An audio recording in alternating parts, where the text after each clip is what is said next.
ದಸರಾ ಉದ್ಘಾಟನೆ ಕಾರ್ಯಕ್ರಮ ಈಗ ವಿವಾದದ ಕೇಂದ್ರ ಬಿಂದು ಆಗ್ತಾ ಇದೆ. ಬೂಕರ್ ಪ್ರಶಸ್ತಿ ವಿಜೇತೆ ಬಾನು ಮುಷ್ತಾಕ್ ಅವರು ಉದ್ಘಾಟನೆ ಮಾಡ್ತಿರೋದಕ್ಕೆ ಸಾಕಷ್ಟು ಆಕ್ರೋಶ ಆಕ್ಷೇಪ ವ್ಯಕ್ತ ಆಗ್ತದೆ. ಕಾರಣ ಅವರು ಆಡಿದಂತಹ ಮಾತುಗಳು ಭುವನೇಶ್ವರಿ ತಾಯಿಯ ವಿಚಾರಕ್ಕೆ ಸಂಬಂಧಪಟ್ಟಂತೆ, ಕನ್ನಡ ಬಾವುಟಕ್ಕೆ ಸಂಬಂಧಪಟ್ಟಂತೆ.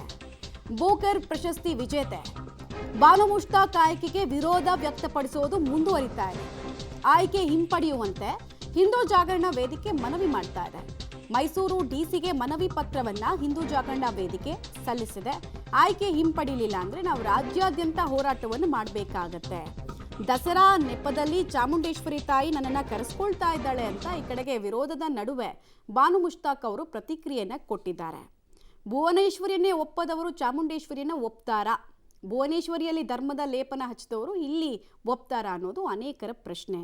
ಅಫ್ಕೋರ್ಸ್ ಬಾನು ಮುಷ್ತಾಕ್ ಅವರ ಸಾಹಿತ್ಯ ಕೃಷಿ ಬಗ್ಗೆ ಅಪಾರ ಗೌರವ ಇದೆ, ಆದರೆ ಕೆಲ ಪ್ರಶ್ನೆಗಳು ಹಾಗೆ ಉಳಿತಾ ಇದೆ ಅಷ್ಟೇ. ಈಶ್ವರಿ ತಾಯಿ ನನ್ನನ್ನು ಕರೆಸ್ಕೊಳ್ತಾ ಇದ್ದಾಳೆ ಮೈಸೂರಿಗೆ. ಕರ್ನಾಟಕ ಸರ್ಕಾರವು ಉದ್ಘಾಟನೆಯ ಸಲುವಾಗಿ ಸ್ವಾಗತಿಸಿದ್ದಾರೆ.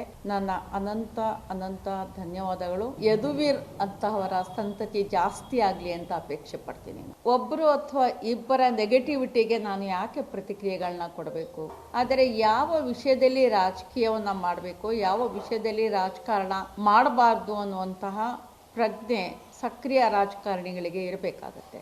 ಇವತ್ತು ನಾವು ಮನವಿ ಕೊಡಲಿಕ್ಕೆ ಡಿ ಸಿ ಅವ್ರಿಗೆ ಮತ್ತು ಎ ಡಿ ಸಿ ಅವ್ರಿಗೆ ಎ ಸಿ ಅವ್ರಿಗೆ ವಿಚಾರ ತಿಳಿಸಿತ್ತು. ಹಾಗಾಗಿ ಮನವಿ ಕೊಡ್ತೀವಿ ಅಂತ ಹೇಳಿದ್ರು ಯಾರನ್ನೂ ಇದನ್ನು ತಾಳಕ್ಕೆ ರೆಡಿ ಇಲ್ಲ, ಇಲ್ಲಿ ಬಂದಿಲ್ಲ, ತಗೊಂತಾರೆ.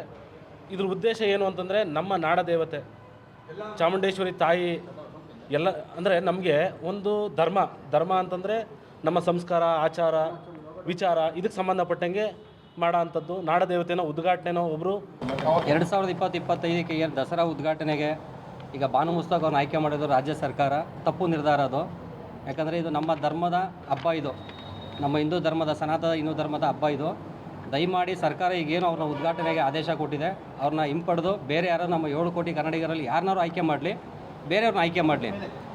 ಆಮೇಲೆ ಇದನ್ನು ಮಿತಿಮೀರಿ ಅವರು ಉದ್ಘಾಟನೆ ಮಾಡೋದೇ ಆದರೆ ಅವರ ಧರ್ಮ ಅಂದರೆ